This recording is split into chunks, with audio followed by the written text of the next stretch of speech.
নিজের দৃঢ় মনোভাব, অদম্য ইচ্ছাশক্তি ও উদ্যমের কাছে শারীরিক প্রতিবন্ধকতা কোনো প্রকার বাধাই হতে পারে না। শারীরিক প্রতিবন্ধী হিসেবে হতদরিদ্র পরিবারে জন্মগ্রহণ করেও সমস্ত বাধা বিপত্তিকে পেছনে ফেলে জীবন যুদ্ধে যে জয়লাভ করা যায় সেটাই প্রমাণ করে দেখাচ্ছেন দিব্যাঙ্গন যুবক বিদ্যুৎ দাস। 2007 সালে পাশ করেছিলেন মাধ্যমিক।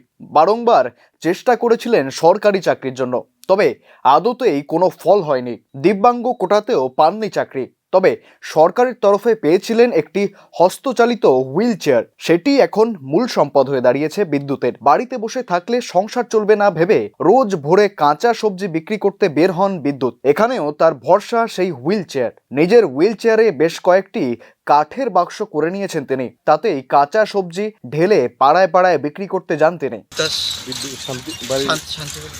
কত নম্বর বাজে? 5 নম্বর।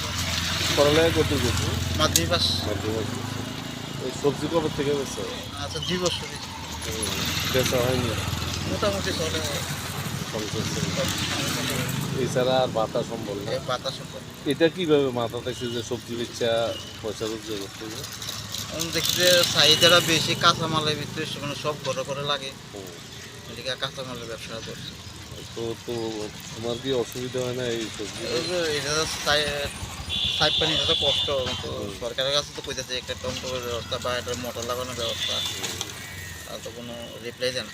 টমটম বা একটা মোটর চালিত যান হইলে তোমার ব্যবসা আরো আরো ভালো। সুবিধা হইতো। কোন ইয়ারে মাধ্যমিক পাস করছো? 2007 2007। শুধু এখনো ওই প্রতিবন্ধী ভাতা দেওয়া পাও? প্রতিবন্ধী।